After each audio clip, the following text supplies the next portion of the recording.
Dr.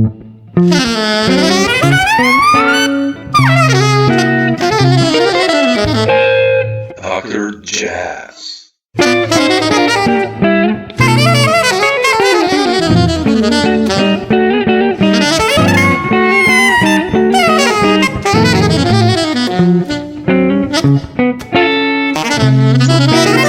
Dr. Jazz. You play guitar also? Oh yeah, man. Yeah, I love guitar. Just picking up a guitar sends a thrill. Really? I didn't know that you play. Wow, that's cool. Yeah, I use the guitar a lot for writing, and I never kind of play it on stage. I have done, but it's saxophone's the thing. But as a tool, it's wonderful. And you can never have enough guitars. That's actually true, right? Yeah, I'm also like, kind of almost have to always control myself, not to find a new Telecaster, which would be cool for the collection. So like, self-control. But anyway, you mentioned writing and guitars. So you basically, like, when you compose on guitar or on piano? I wanted to ask you that. I mean, but since we started with this. Guitar, I use guitar as more than piano. Yeah. Really? Yeah. I mean, just because it's natural for me, the guitar. I started out playing guitar. I didn't know that. I started out, first of all, singing. That was how music just came from singing. But the guitar, I messed around with that when I was a teenager, and then I kind of discovered, the real thing in the baptism of fire, that I was destined to be a saxophone player. But I still use the guitar. I use it for, and I write in that kind of haphazard way. I'm not like a real composer who sits at the piano or just comes from their head to paper. I mean, I find that incredible. I kind of mess around with ideas, and it's like a massive collage thing, going on. And I take this idea and I put it with that idea, and then I stumble into a chord change or some melody or a scrap of this or a groove, and then I develop, and then I think about this, and I change the key, and I mess around, and then. And you do everything on guitar like that? No, I use like that? I use different things. I use. Wow, amazing! Yeah, super. Whatever I get my hands on. So, and it's when it's going well. I mean, this week I've written 2 tunes. I mean, I don't know what's going on. I've written a lot of music this year. I guess everybody has. Yeah, same here. But sometimes it just kind of flows, and sometimes it's. I always think of compositions are like they're like jigsaw puzzles. They're like giant, and you find this piece and it goes with that piece, and then you change this note and that makes a whole different thing. Yeah. And eventually you get down to the I can't find this last piece, and it becomes like a anguish and just how to slot this thing, to find the right chord or to find the right, and suddenly you find it and then it's done. Yeah, makes sense. And then you have to get your music played by real human beings, and then of course it all changes again. I'm terrible for that with my bands. I often bring new tunes, and then we rehearse, or at a sound check kind of thing, and and they play a gig, and the music usually finds its tempo as well. That you write at one tempo, and it's a couple of dBs off of what it should be, and it'll find its own thing, through playing. And then I'll change the arrangement, keep messing around until it's finally. I guess what usually happens is you're messing around, and then you actually get to record it, and once it's recorded, it's kind of set in stone. Although then you might want to change it again. Why not? Yeah. Since you're playing gigs, definitely. Yeah, definitely. But when you collect ideas, right? I mean, what's your process, creative process? Like, when you get an idea, do you immediately write it down and you leave it just aside, or you immediately start working into that one idea? Or usually I immediately start. I mean, okay. It's different for every tune. But the other night I was in bed, kind of thinking, as you do at 4 a.m, kind of, oh shit, what's going on? And then I was thinking I'm writing for a new trio, and I thought, this band could do with I kind of had an idea of a bass figure. You know, I think we should do something with a kind of figure that's, and I had it in my inner ear, you know. And then a couple of days later, I thought, yeah, what was I thinking the other? Oh, yeah, this kind of. And I started piano, and I started messing around. And I thought, yeah, that's something. And then I picked up the bass because I've got a yeah, I see, yeah, you know, electric bass, and I started messing around on, because often I'll do that to see if it's physically possible to play these things, you know. And of course, then I write stuff and I give it to a double bass player, and they're like, "Thanks, man," you know.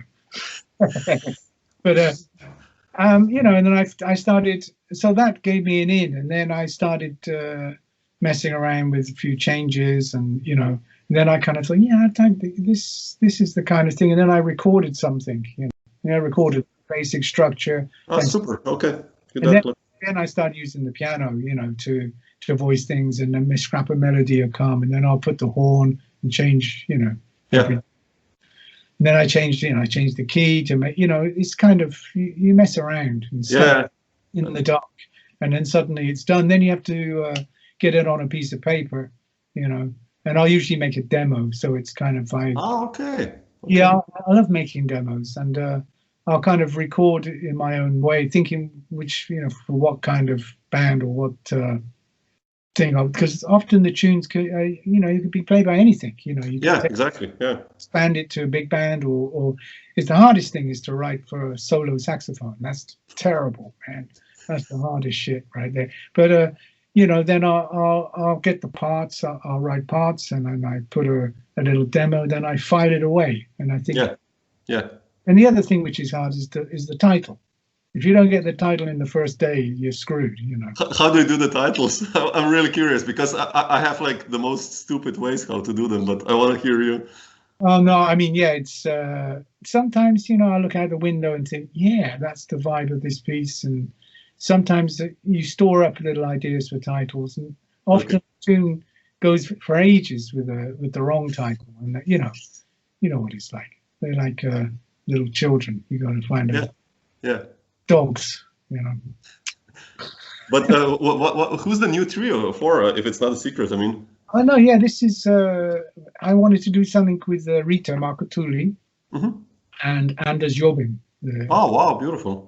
And so we played together years. I mean, I'm often playing with Rita. We play. Yeah, I saw it also in Barga Jazz. I think this year you played in duo. I checked it out. Yeah. Yeah, we were. We went. Yeah, that's right. That was the first gig I did this year. Oh no, actually, I played with Rita in Lyon, right at the beginning of this thing, just when they were shutting all the borders. Yeah.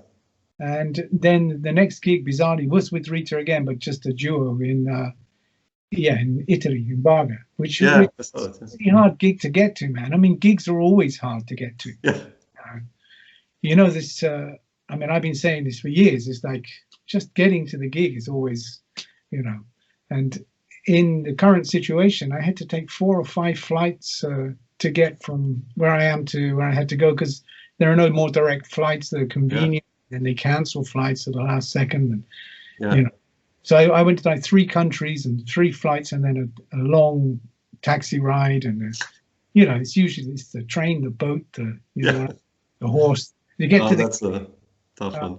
Yeah, so with Rita, and then Anders, I played with Anders on a record, Rita's record called Koine.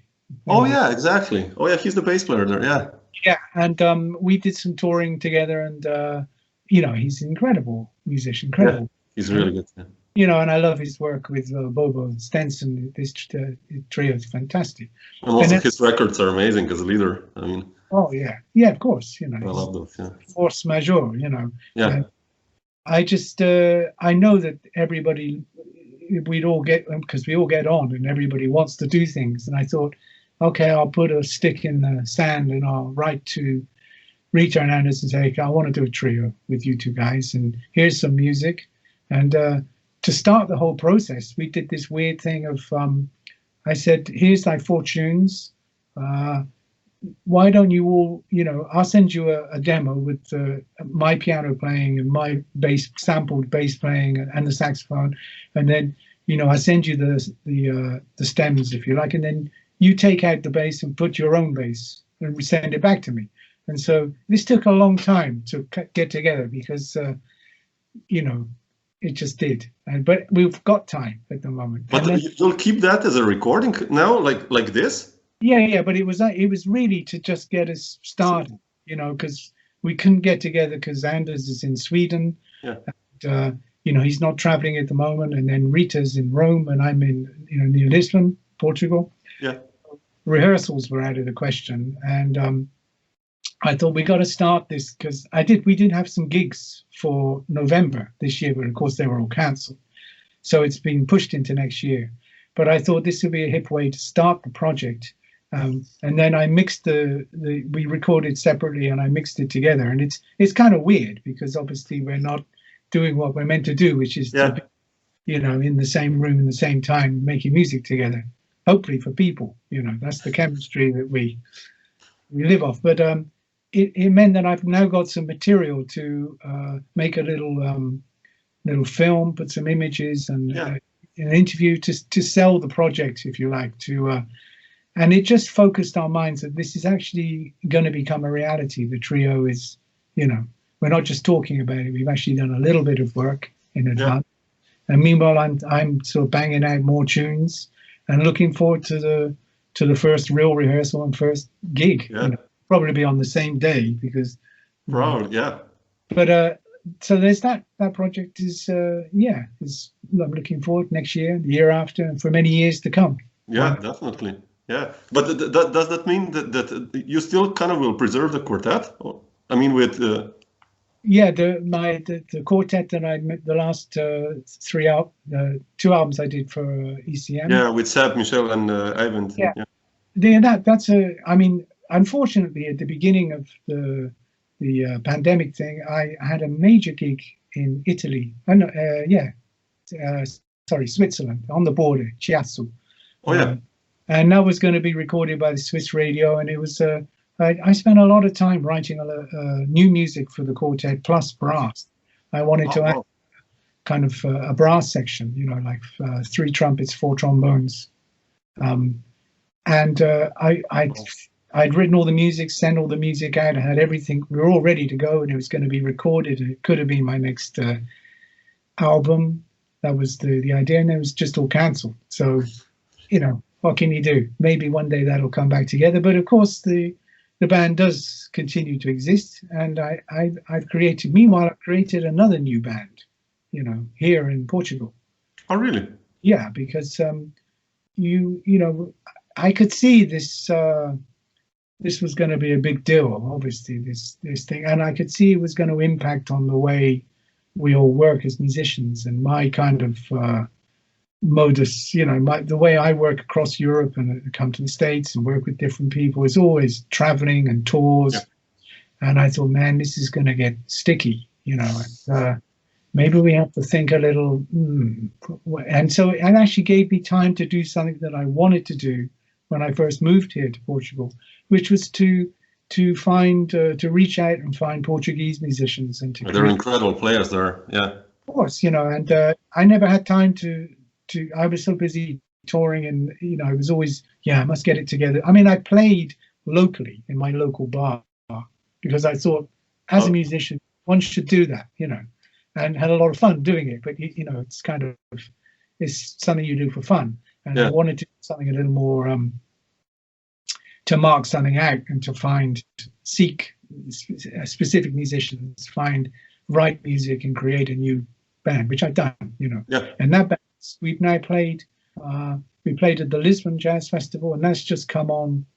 I think it's out now. They recorded the gig because it was a streamed gig. Oh. And it's now on RTP Palco, which is the Portuguese broadcasting. This is with Mario Costa on drums, no? Mario Costa, yeah, and Mario Delgado on guitar. Oh, I love Mario. Oh, yeah. Yeah, Hugo Carvalhos. I find it difficult to say. I'm working on my Portuguese music. Muito complicado, you know. But so and these guys are so beautiful, man, because they wanted to. You know, I called them and said, "Hey, you fancy being in my band?" You know, and they said, "Yeah," and I said, "Well, that's great. So I'll write some music." And then they said, "Let's rehearse." And I was like, rehearse? Really? You want to? And they said, yeah. And I said, but I can't. I don't know, man. It's hard. We've got no bread, and I can't really afford to. And they said, we'll come. We'll come. And they did. They came. You know, the bass, Hugo and Mario Costa came from Porto, and then Mario Delgado, the guitar player, who's very famous here in Portugal. I love Mario Delgado. I have like a couple of records of his at home. Like, and Mario Costa, I love. He's like one of the best drummers I know. Yeah, Mario Costa was funny as well, because I met him getting on an airplane somewhere. Really? In France, I think. And he had his cymbals, you know, and he knew who I was. I had my saxophone, and I said, huh, you know, I pointed at cymbals, and then he said, yeah, I'm Mario Costa. I said, oh, I've heard of you. So I'd heard about it, you know, because he was playing with Yakun Kun, you know. Yeah. Emile Parisian, the soprano. Emile Parisian also, yeah. And, you know, making waves. And Michel Arabia told me about Mario, you know. And so I said, man, we've met finally. Let's play, you know. So that was, and then I invited him to join the quartet with Michel, Benita, and Eivind Aarset, with these brass players. You know, he was going to do that gig, which was okay. So, and I'd never played with him, you know. I thought that was quite. I mean, that kind of happens in life, you know. Yeah. Someone you think this is going to be the right person, and you just take a chance. And of course, Mary was a wonderful. I knew he was going to be a great player. And we with musicians, once you can play, you can play. You know, it's kind of, and but it was just that thing, crossing people and thinking, yeah, this means something's happened here. I should, you know, connect with this. Yeah. So it gave me the opportunity to bring a new band together, and we just played in Guimarães at the festival. Oh yeah, beautiful. The little gigs are still happening here, but it's, you know, obviously socially distanced, and it's not the same. But it's wonderful that they're persevering and trying to work, because everybody needs to. We all need each other, you know. Yeah. And the people working there, everyone's so grateful. We're all grateful, the musicians and the audience and the tech side of that. We're trying to, you know, get some music out there, man. And so anyway, I got a new band here because, you know, I thought I need a band where we're on a horse to get to the gig, you know, because making flights is all getting very, very complicated. Yeah, definitely. And I had the time to write and to think and to pull together something for the little corner of the world that I'm living in right now. So that's a very nice, and of course they're all wonderful people, and it's great musicians. Yeah, I'm very happy with that. But I'm still keeping all the quartet's still going, and you know, you have to. I'm quite curious because it's like the same lineup as you know, the ECM quartet with Eivind, but I guess the music will be completely different because they're different players, right? Yeah, it is different. It is. There's more kind of. Yeah, I mean, Eivind is an orchestral guitarist. It's just incredible. But obviously, when I formed the quartet with Michel and I, that was the music was very specific for those musicians. I was thinking of that universe. I said, with these musicians, we can create this atmosphere, and it's so easy with Eivind because you can say, "Hey man, just you know, let's get into." I mean, as long as you don't ask him to play a major chord, he's happy. Yeah, sure, I can believe that. Yeah. Actually, I get him to play major chords. But did you ever tell him, like, Eivind, what to play? Because, like, you know, the way, or do you just bring a lead sheet or, you know, whatever form it is, and just like leave it to those guys? Because, you know, when I listen to those records, the last two records, like Surrounded by Sea and Romaria, like, you know, the stuff he plays on guitar, it's just like, well, what is there? It's, you know. Yeah, I studied his, you know, I mean, obviously playing with him, because I played with him before with Ketil Bjornstad and Arild Andersen. Yeah. That's how I first kind of came across Eivind. That's how you met him, okay. Yeah, I did a tour in, it was in the UK. It was one of those kind of fancy arts council tours. And it was Ketil Bjornstad, who's, do you know him? He's Norwegian. Sure. Yeah, I mean, you know, filmmaker, novelist. I mean, he's a poet. You played together on that La Notte, right? The project. Yeah, La Notte, yeah. But this was prior to that. And I was kind of intrigued by Eivind's, you know, what was coming out of on gigs. You know, I'd look across the stage, and there was this kind of multi-layered, you know, fantastic kind of universe of sounds mingling and textures, and all kind of pouring out of the guitar amps, stereo, 2 amps, you know.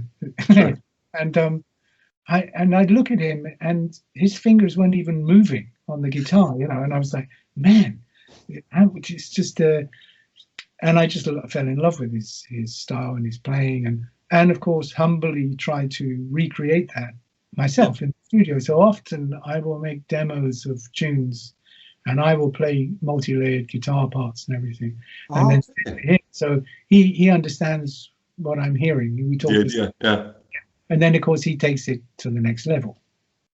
Yeah, that's beautiful. Yeah, but like when you write for the quartet, like you know, we mentioned before kind of composition. I still feel like for you it's all about the melody, right? In a sense, I mean, like that's why I was surprised in a way that you write on guitar, because, well, not surprised, but like, you know, you always have this almost like Norwegian type Scandinavian vibe melodies. I don't know, that's how I hear it. Like it's all about the melody, you know, like, yeah, well, they came from the north and all those beautiful stuff, and you know, it's like it's all about the melody for you, right? In a way. Yeah. Some of the tunes, like Forever and a Day, or I mean, it's that. I mean, I just picked up the guitar and I played those chords, and I thought, okay. You know, then I thought, but this has to be slow with the, you know, and this needs to be super slow, you know. And then the melody, I kind of just sang, and I thought, oh yeah, this is a tune, this is it, you know. And I kind of wrote it down, and then I thought, you know what, I want the drums to do something really kind of drummers are, sometimes that tune plays itself in any context. You know, sometimes people say, let's play one of your tunes. And I say, okay, let's play this, you know. And it's always, everyone says, you know, it always kind of works, you know.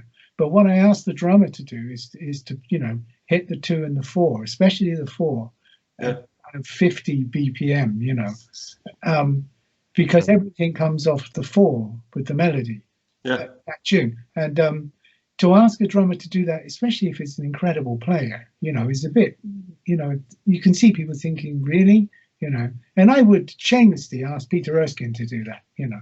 And of course, you just nail it without. But some drummers they're fearful of that kind of stuff, to play super slow and to nail something, which is kind of how, but to play it with love and conviction.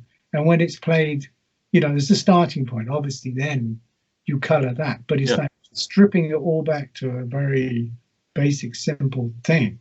And then suddenly, you know, if you're concentrated and you play it with in famous Manfred kind of speak, you know, the music will come into the room. And suddenly this music takes on a life of its own, you know. Makes sense. Yeah, and it's and then you might want to play something which is much more complicated, much more. I mean, sure. I don't just write simple tunes. I write kind of difficult tunes as well. You know, and stuff like myself. You know, and big band stuff and. I know. I don't know. It's writing's and the melody. I've always been a sucker for melody. Yeah, and some tunes like let me think. Libertino on Trio Libero, you know that? Libero, yeah. That melody, that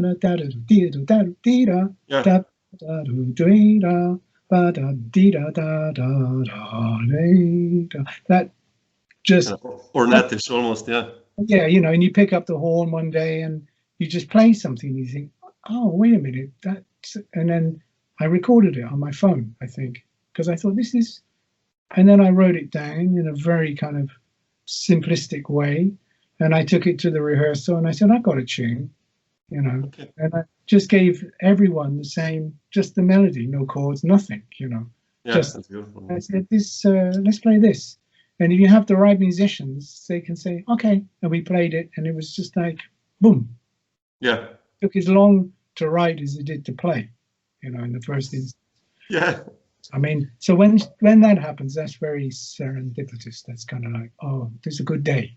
That's beautiful. Yeah, yeah, It's very rare that something will just kind of, come straight out of the horn fully formed.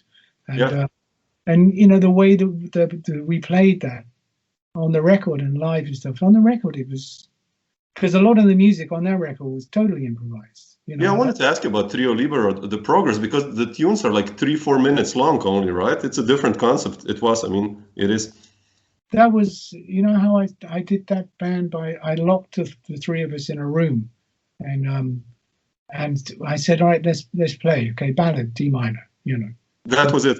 Yeah, or just a suggestion, or let's play something peppy, Oh, okay. Wow. And everyone would just play, we'd improvise, and I recorded everything, for 3 days or something. So I had hours and hours of, mess. And then I waded through it. And of course, when you're just playing free and improvising, it's wonderful for the musicians. Although sometimes you get stuck in lost. But those moments of magic that do happen, if you're all concentrated and connecting, suddenly there's a magical moment, and you have 13 bars of genius suddenly. Yeah. And I just went through and that's totally happening. Chopped it out. Then I rewrote it. So okay. So this it's like a reverse process. Wow. Okay. Found the melody, found reharmonized it, whatever, kind of, or just transcribed it, and then that was like the material which we then played and improvised on again. So that was the way I approached that band. It was like free, but then transcribed and then free. Yeah. Beautiful. There's some nice playing on that record. Yeah, it's a beautiful record. Michel and Seb are killing. How did you get that trio, by the way, together? Like, especially Michel, and Seb, because I don't think they played together before, right? Those two guys. I think I got them together. I did a project in France on Serge Gainsbourg, and I put this. I was the artist in residence at Coutances Jazz sur les Pommiers Festival for 3 years, which meant I could come up with projects and ideas, many different things I did. Yeah. And one of them was a project based around the music of Serge Gainsbourg, which was, kind of, I did the usual thing when I'm very good at kind of pissing off the jazz critics and stuff in France. It seems regularly like that, because you suddenly do something, which is a little too, I don't know, outside of what you should be doing. Yeah. And that band was great because I had Nguyen lead the guitar. Yeah, I love Nguyen. Yeah. Incredible. And at the same time, I had Angelo Buscini, who's the guitar player who played with Massive Attack. So he's a rock guy, I know Massive Attack. The real deal. The kind of guy who can play E major. Kind of blam, and it's like totally 100% commitment that you can't get a jazz musician to do that. Absolutely not. Yeah, almost not. But a rock guy is like, this is what I, and the two of them together with Michel and Seb, and of course it was fun. I mean, the first rehearsal, it was the classic two guitar players in the band. What was I thinking? Because it just, Nguyen plays loud, but Angelo is. And so they were both, turning up to 11, kind of. And Nguyen plays really loud, so also. But it was an interesting, and Michel really connected with Seb, and then moving forwards, I thought, okay, let's make a trio. And Seb I'd known for many years. I used to go and see him play in London at Ronnie Scott's. I used to play a lot at Ronnie's. Yeah. And when it was Ronnie Scott's, when Ronnie was alive, and it was a fantastic club, And sometimes I'd go, and once I went and Seb was playing, I can't remember who he was playing with, because it was one of those things where you walk into a gig and the band starts playing and you're kind of getting a seat and a beer and stuff, checking out. Yes. And then I was just found myself completely mesmerized by Seb, and all I listened to was this drummer that I'd never, and I just thought, this guy has got something which is just extraordinary. Yeah, he's a good. That was that, and then I kind of tracked him down, and it turned out that he his mother brought him to one of my gigs many years ago when he was a kid. You know, he was like 12 or something. Wow. He said, "Mum, I want to be a jazz drummer," you know. That's beautiful. She said, "Really? Well, there's a guy playing. He was in Aberdeen. You know, let's go see him." And she took him to my gig, and he brought him backstage. I don't remember, you know, this kind of. But he told me, "Yeah, I came back." You know, so he told me that a long time afterwards, and we were in France somewhere, and I said, "Man, so you got into." He said, "Yeah, it really blew my mind that what you were doing then. You know, it was like suddenly I'd found the kind of area of music that this is what I wanted to move into." And I said, "What about whiskey?" He said, "Oh, I've never drunk whiskey." So I bought a Scotsman, you know, his first Lagavulin. Oh man, that's a good one actually. But was this quartet with, I mean, this band with Nguyen recorded or? No, it was just one of many, you know, things I did with this kind of artistic. Yeah, artistic. Yeah, okay.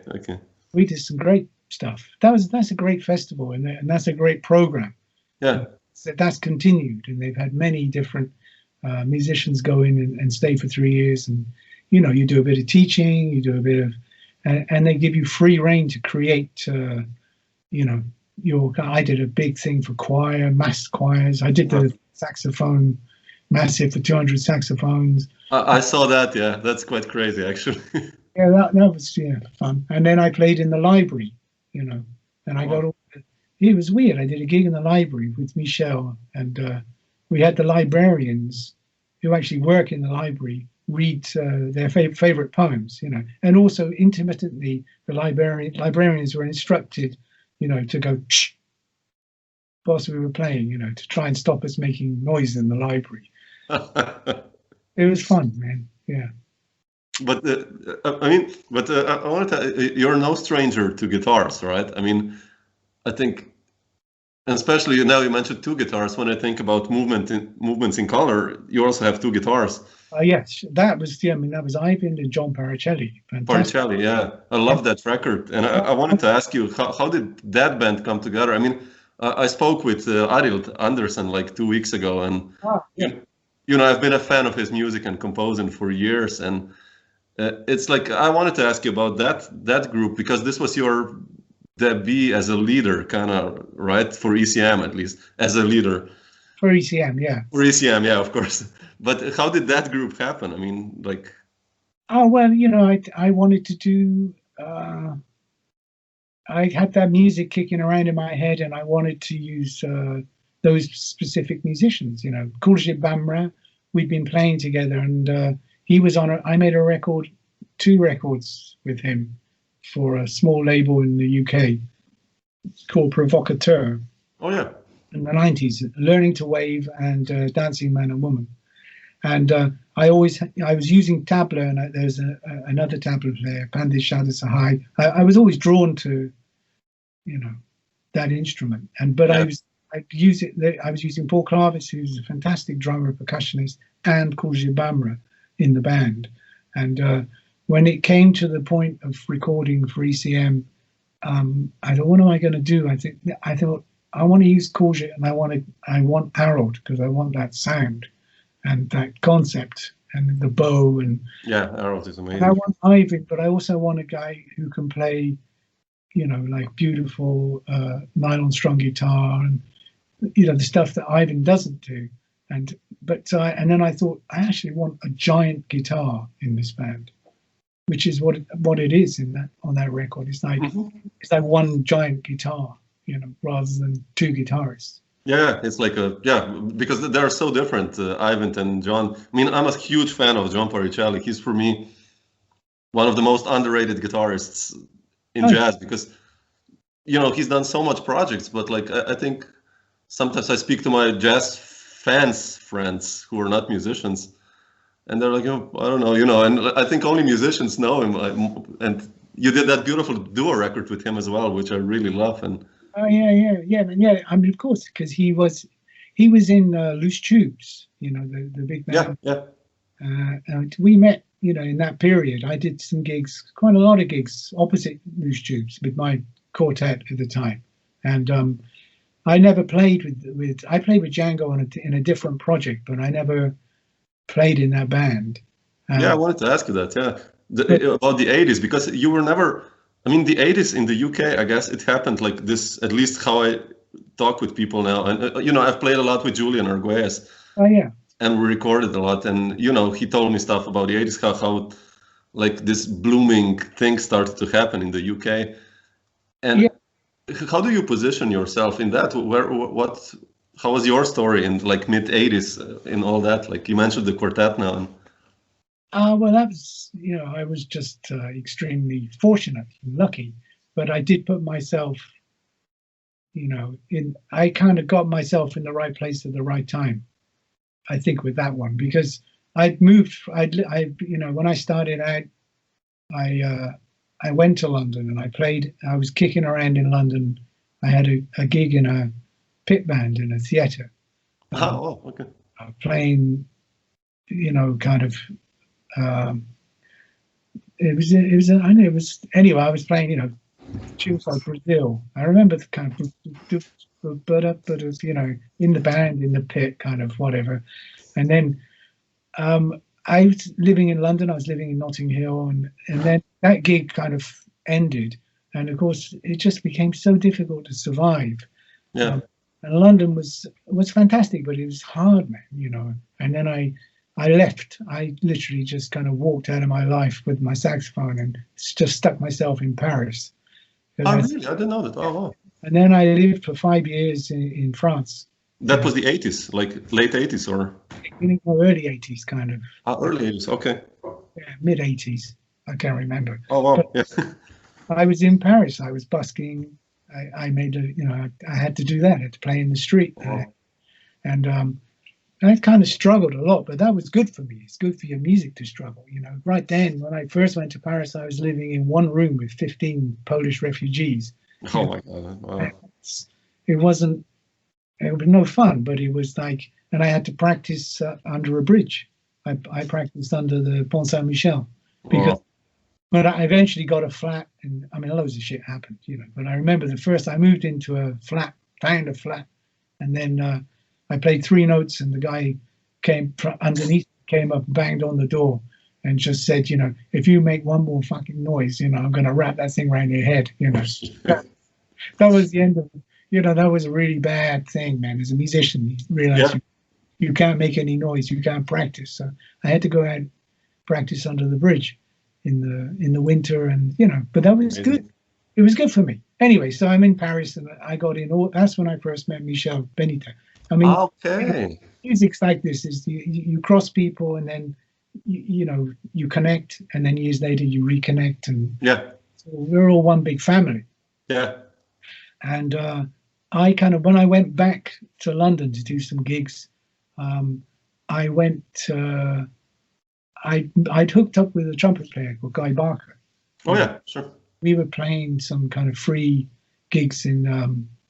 I was involved in the free scene, kind of a little bit, playing in this little bar, and we went to Ronnie's, and Loose Chews were playing, and I'd never heard of them, and I suddenly thought, man, this band are incredible, and it's all young guys, and what's happened in London, because when I was in London, which was only 4 years before, there was just gigs at the back room of pubs, and I didn't see so many young people interested in the music. It was, and suddenly there was this kind of flowering, and then of course Courtney Pine came along, and the whole Warriors thing, and then Island Records, one guy in Island Records, Rob Partridge, signed Courtney, and then suddenly there was this massive interest in the music, and I happened to be, in the right place at the right time, or I got noticed by this guy.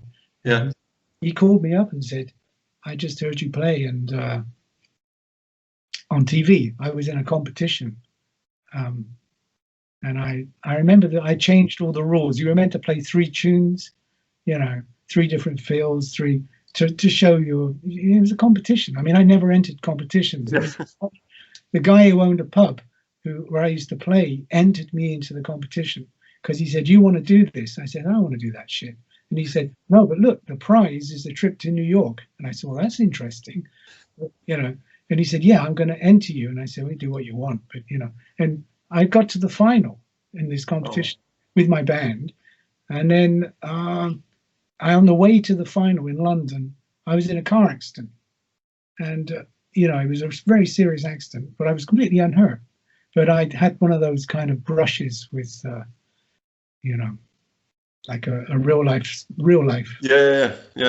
Moments, and it made me kind of immediately reset myself. And I went to that competition and, oh man, it was funny. I know first of all, I went to the bar, had a drink, and I was just high on being alive because I'd just been through a really traumatic thing. And then the security guy at the stage, he's a Rastafarian guy, and I said, "You got anything to smoke, man?" And he's and I was just like on a different planet. And we went on stage, and the guys, we were meant to play 3 shots. I said, "You know what, guys? Forget what we rehearsed. I'm just going to start playing, and when I turn, you just keep coming when I you'll feel the right time to." And they're like, "We can't do that. We can't." And I said, "Just let's just do this thing, and it went across incredibly. I mean, Joe Zawinul was one of the judges, It's a big deal, this thing, looking back. And it was televised, and I didn't win, but the audience went nuts, because I just did this incredibly stupid kind of circular breathing, but the end and the commitment was like total, and it connected, and that being screened on TV got me my record deal, with Ireland. Yeah.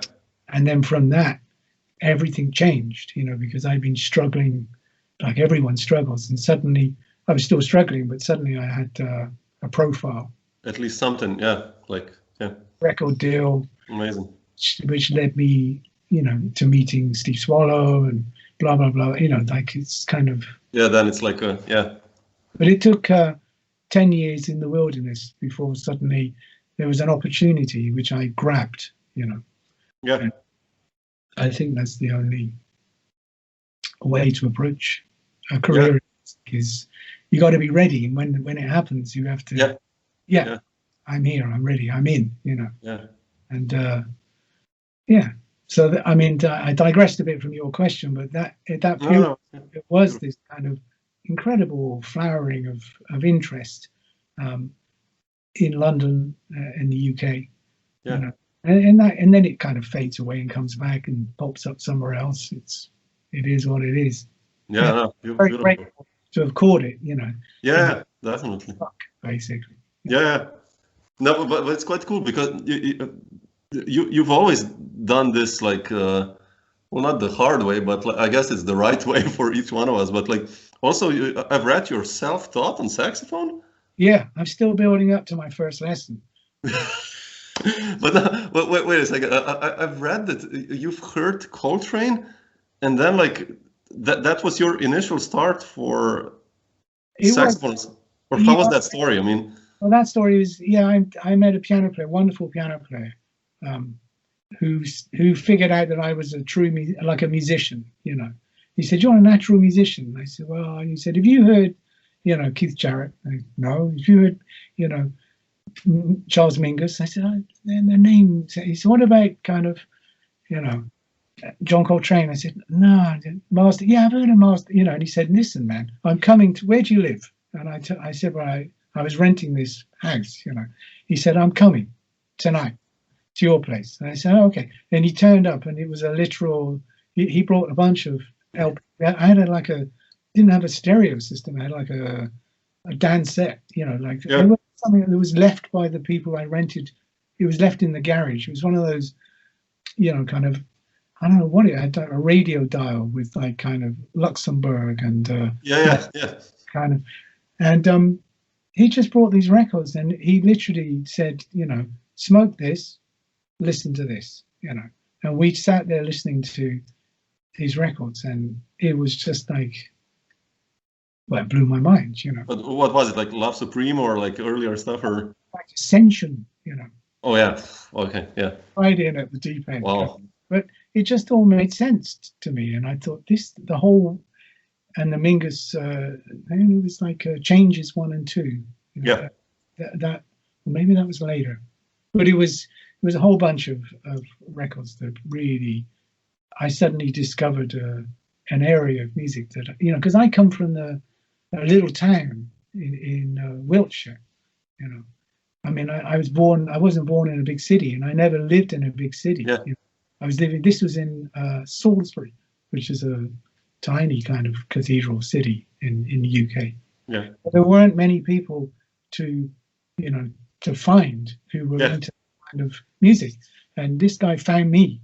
And then within 24 hours, I thought, this is incredible, this music. This is what this is it, man. You know, and I'm going to sell. I had a few guitars, and I was messing around with music. I sold everything I owned, bought a saxophone, and just, you know, practiced for 10 hours a day, kind of. And we formed a band because this guy was an incredible piano player. And, you know, there was no books. There were no. Exactly. Yeah. So we learned, you know, by playing. So we play monk tunes or something, and I'd say, man, can you just let's do that 8-bar section there, can you just kind of, you know, play that round and round? He's like, be looped, you know. Yeah. Loop that kind of, so I can figure out what's going on, you know. And we'd play, and we kind of did it like that in real time, you know. And that was how it started. Yeah. But did you also go to see like some jazz concerts that like blew your mind at that period? Do you remember some of the guys like who like? See Stan Tracy play, you know. Oh, yeah. And with Don Weller, the tenor player, Art Thiemann, well, you know, there was kind of gigs happening around. So I just go and see whatever, you know. Yeah. And then I started to go to London more, and, you know, obviously seeing McCoy and whatever, you know. Oh, really? Oh, wow, that's amazing. I mean, and in a way, it's kind of stepped me, you know, because I always thought, I got to go to London, or I went to Paris. I should go to New York because that's the kind of epicenter of this music. You know? And then I thought, hey, hang on a minute, I'm not American, and I'm not from, you know, I'm from Warminster, man. You know, and I said, Ma, you got to kind of connect with your own, where you're from. Yeah. Dealing with find your voice through that, you know. And then of course you have to go to New York. You have to go and you have to hook up, you have to play with, that's how you learn. But initially you have just a very few tools, you know a very few things, and you know what you want to do, but you know this scale and that scale, and you work with that, you know. You learn a kind of pentatonic scale, and you take a gig and you play the shit out of that pentatonic. Yeah, exactly. And that's what you work at, and then it expands outwards and outwards and outwards, you know. But you can't, with music, you can't think, I got to learn everything. And when I've learned everything, I can do a gig and I'll be brilliant, because that makes no sense. Yeah. You have to have a story, you know. And the story is, you start with one note, you know, and then you tell a story with one note and then two notes, and, you know. Yeah. Yeah, it's interesting. Yeah, it kind of explains what, because you have, you know, when I listen, you have quite a unique and recognizable voice on the saxophone, and I guess this thing helps in a way, because nowadays when you listen to many horn players coming from the, you know, jazz education circuit, you know, they all sound, okay, I'll put it like that, sound very similar or the same, and sometimes it's hard to recognize them because, you know. Yeah, I think that's how I got the gig with Carla, you know, because she said that she heard me, I think Swallow must have played in my first record, and she hired me, which is wonderful. Funny stuff. When did this happen? Yeah, the first time you played with Carla, when was that? 1989. 89, oh wow, okay. Yeah, she called me from New York, and I was playing at Ronnie Scott's with my band, and I got a phone call from, hello, this is Carla Bley, and really, you know, do you want to be in my band? And I said, yeah, you know. And she said, okay, there's a tour starting in a month's time or something, and I want to give you the tenor chair. It's tenor, soprano, and clarinet. And I said, oh, great, but I don't play clarinet. And she said, yeah, but do you want the gig? And I said, yeah. And she said, well, it's tenor, soprano, and clarinet. I said, yeah, but I've never played clarinet. And the phone just went dead. And then you know, 5 days later, there's a knock on my hotel room door, and there's my motorcycle delivery guy with a box, and in the box there was a clarinet with a note from Carla saying, "Learn it." So Wow, how cool. So I had to learn. I just learned the notes I had to play in this music, you know, kind of. Oh man, yeah. I played the clarinet in 3 weeks or something. And at the end of the tour, I'm on the record playing the clarinet. You can hardly hear me, I think. You know, she said, "You want to keep the clarinet?" And I said, "No, take your clarinet," you know. And I don't want to play the clarinet. I'm a clarinet player. And that's how the thing started with her. But she said to me, "You know, I hired you because you didn't sound like, you know, you sounded like yourself. Yeah. And you didn't sound like John Coltrane. And, you know, then let's switch to kind of, you know, 3 years ago, I'm with Carla backstage at a gig in Vienna.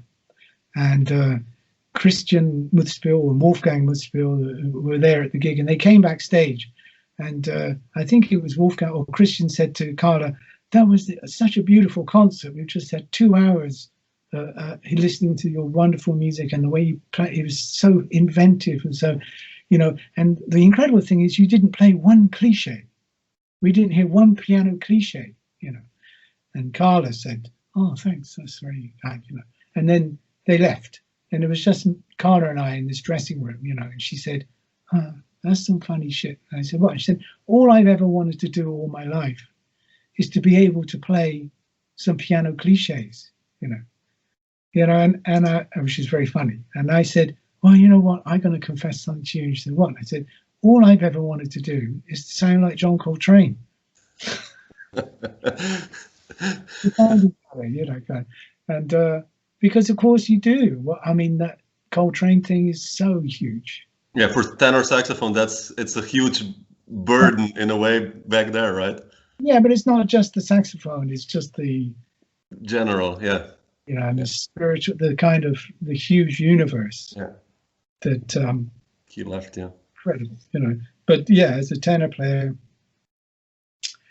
you know, I wanted to, you know, and I guess I learned. I've never had a lesson, and I'm still learning because you never stop learning. Yeah. And Don Weller, I mentioned him earlier, the tenor.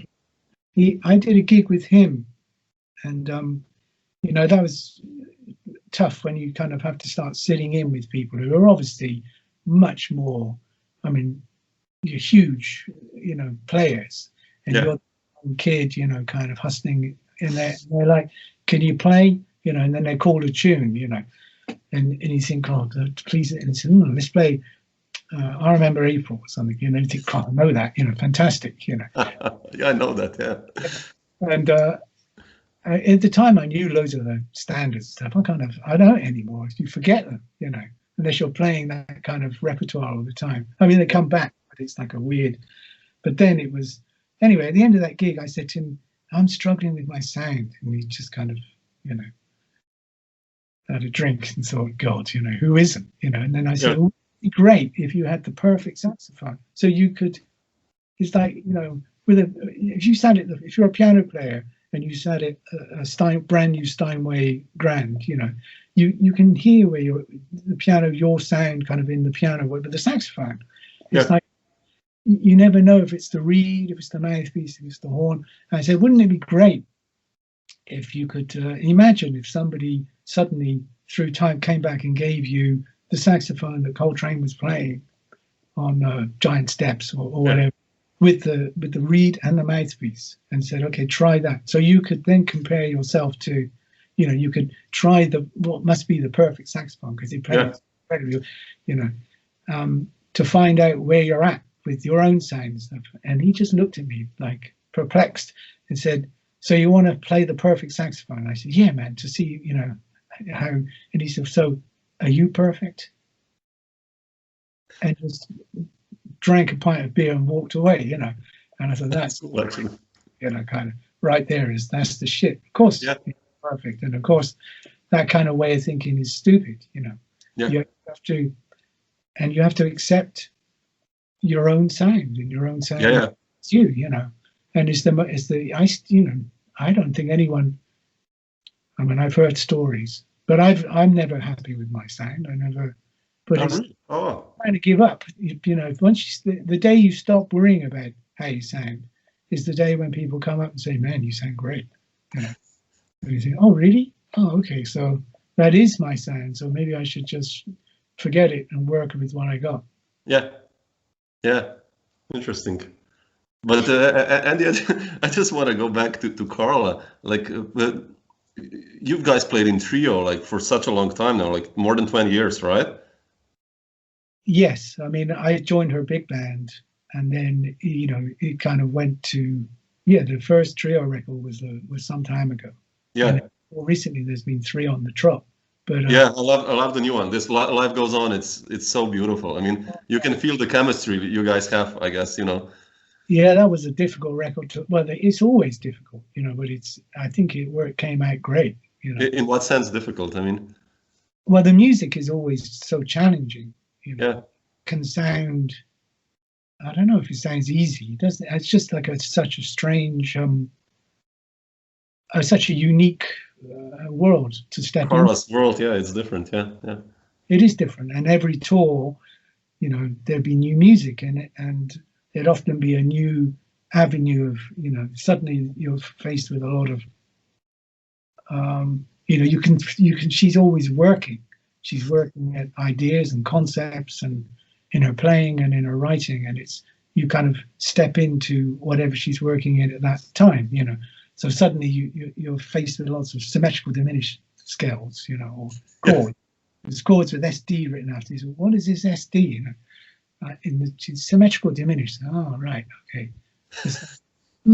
And that it's, you know, diminished right the other way. It kind of, and you know, so that's and then you'd be working through that for that tour and that record or whatever, and then be the whole tone thing, or be the, I don't know. It's amazing.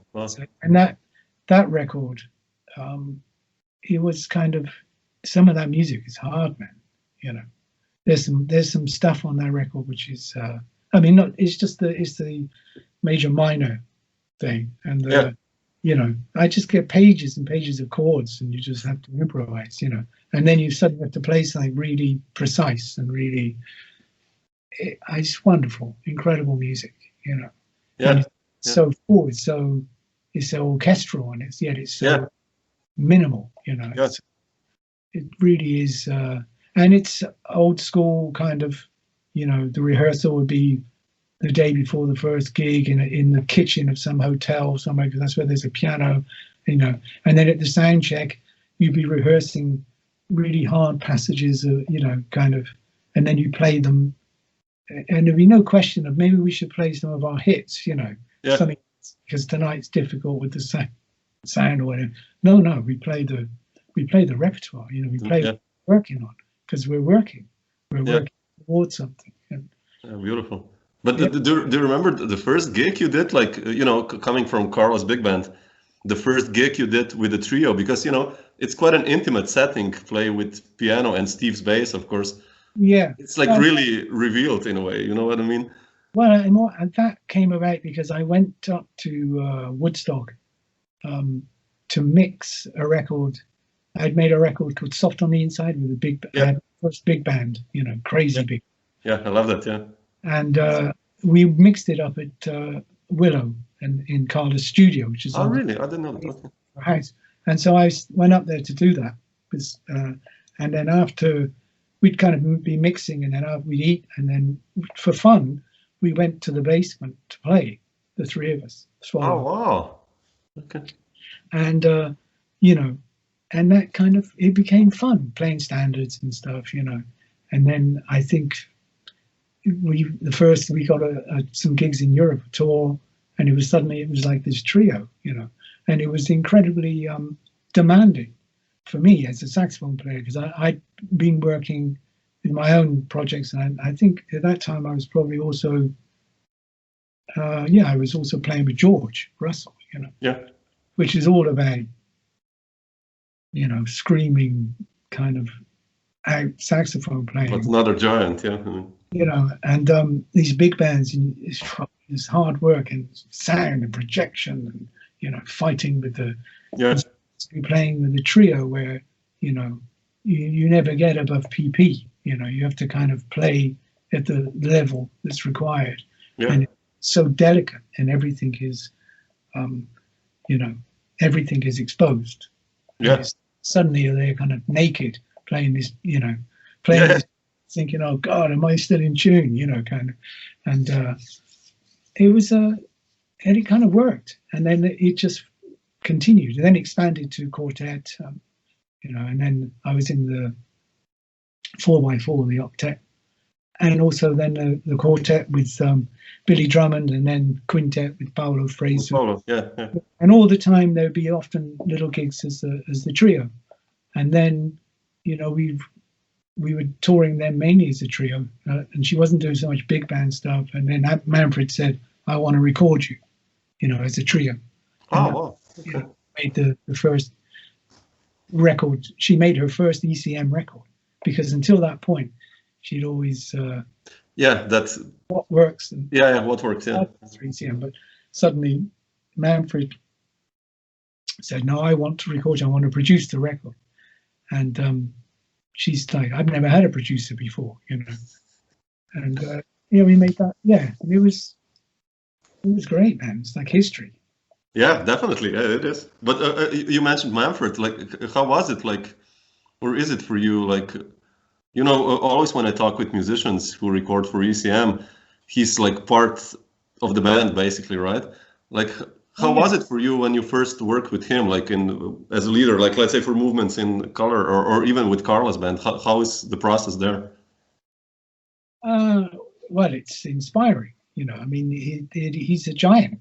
You know, he's old school. He's a producer. You know, so he will have ideas and opinions. You know, and you know, you can fight against them or you can accept them, but usually, in my experience, it's always, you know, he'll say things you think, really, and he'll want you to change the music in one way or another.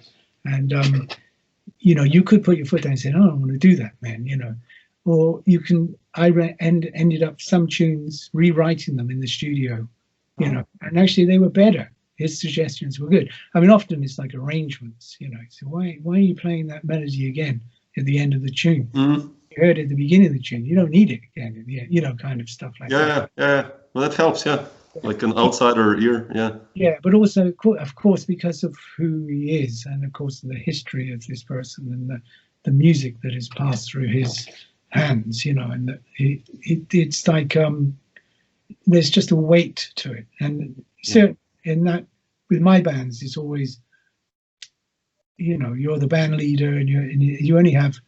When I first worked with him, I said to him, "How long have I got to record?" You know, and he said, "Well, you have 2 days and a day to mix. If you can't do it in 2 days, why bother?" You know, and I thought, oh man, you know. So, and that's always been the way. Every record I made with Manfred's been live. You know, certainly the last recording in that studio in Lugano, yeah. You know, it's you play without headphones, you play live, you know, no amplification. Yeah. Just, you have, you know, you think I might need more bass because I can't, and he says, just listen and you will find the bass. Yeah. You know, Ria has to kind of seek it out, you know. And making the records there with Manfred, it puts an edge on everything, because everybody is, you know, everybody knows who Manfred is. And sure. You know, when Manfred kind of hits the playback thing and says, let's try another, you think, okay, you know, or it's like, do you really want to put that on your record? You know, you think, oh man, you know, and things like that.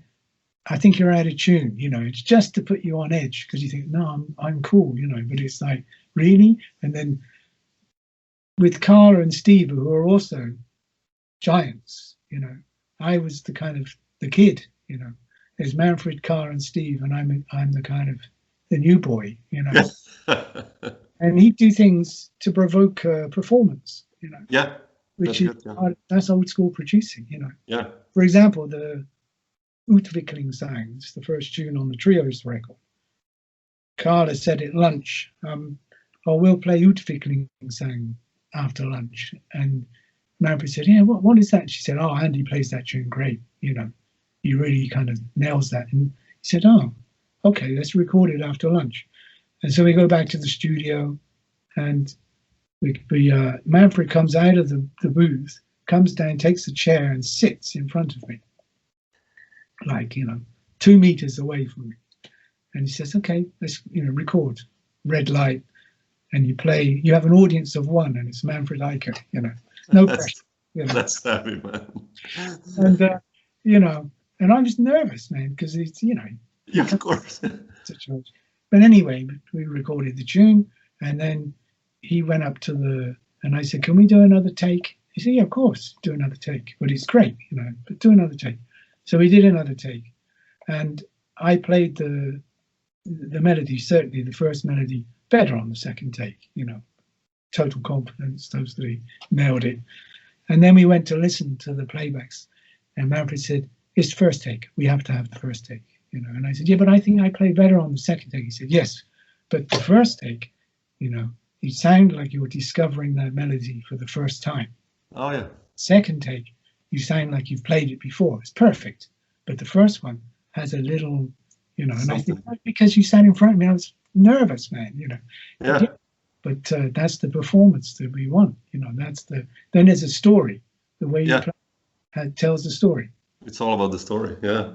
Yeah. So I mean, that's one little thing of Manfred in the studio, of how you can, make things happen, and hear when things are going right, when things are going wrong, and loads of stories like that, like Surrounded by Sea, the Scottish that weaves itself through the record. That was kind of Manfred's idea, to bring that back through the record. And when we were recording that, a lot of it was improvised, and I remember we were recording, and I thought, well, that's long enough for this take, and I looked up to the control room, and Manfred was just waving at me, saying, continue.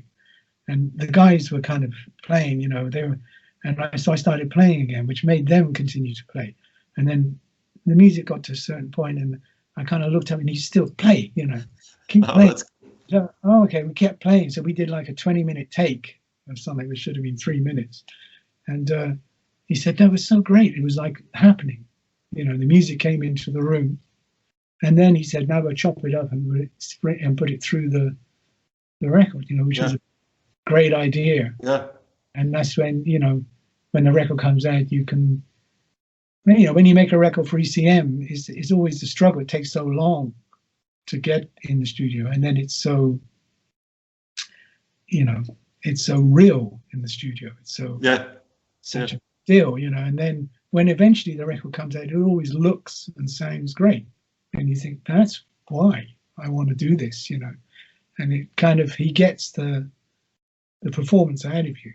Yeah, that's the role of a good producer. Yeah. Yeah. Yeah.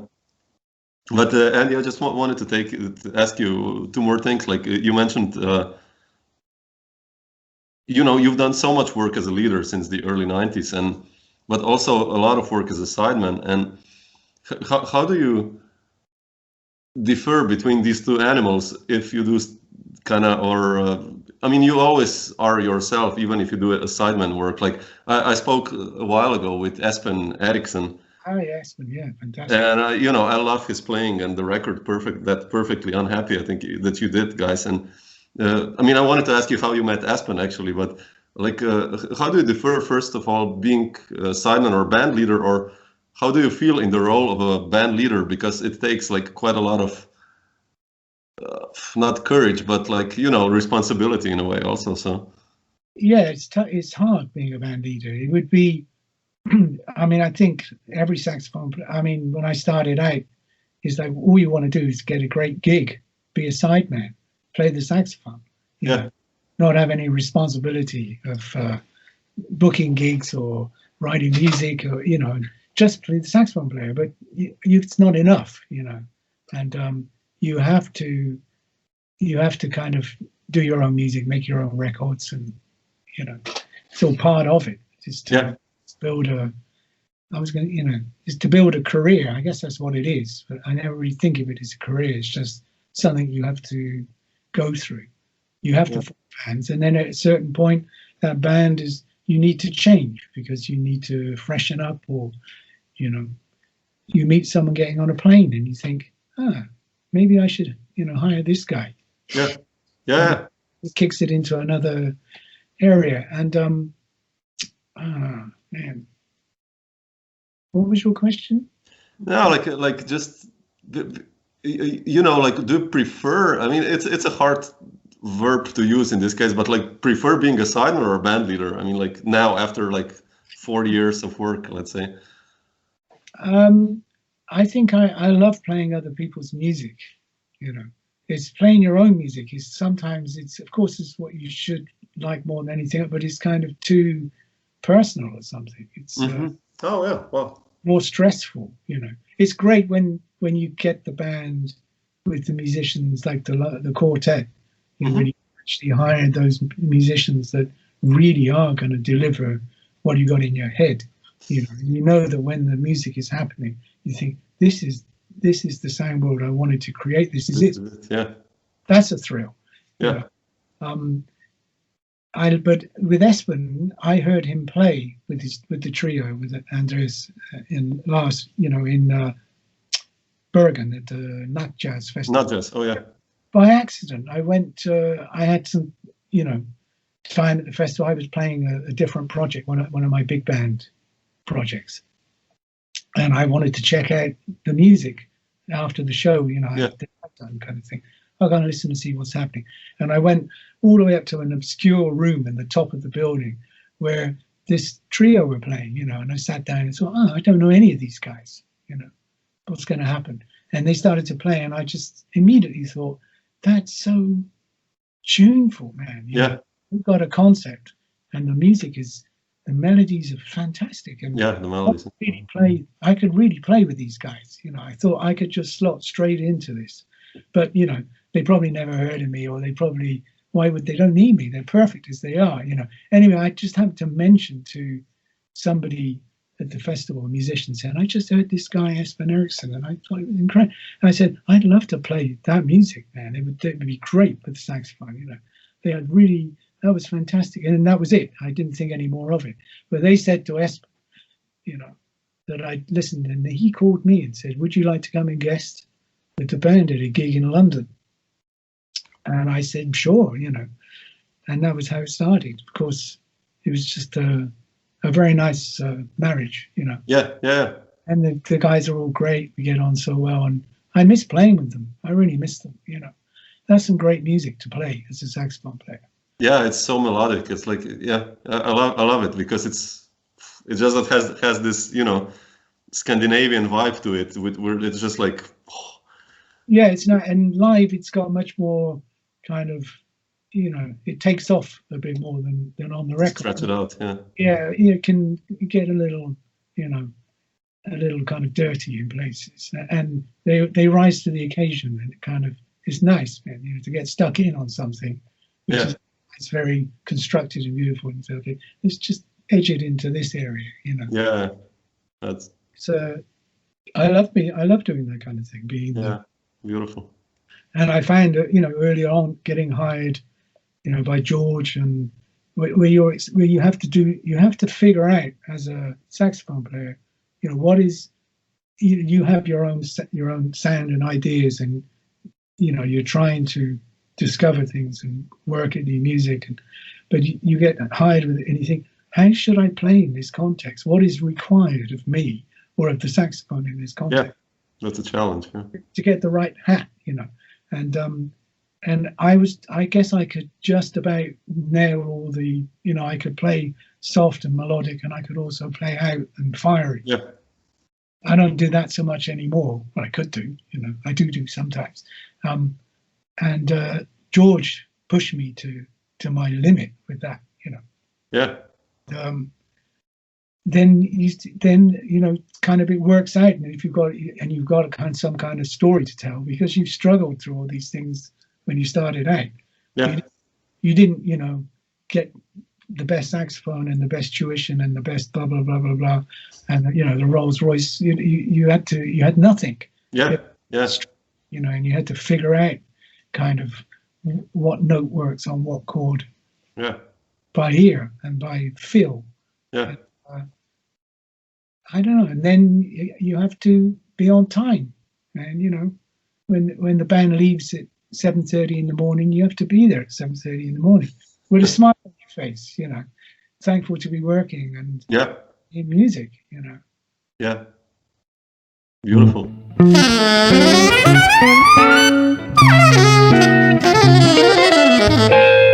Dr. Jazz.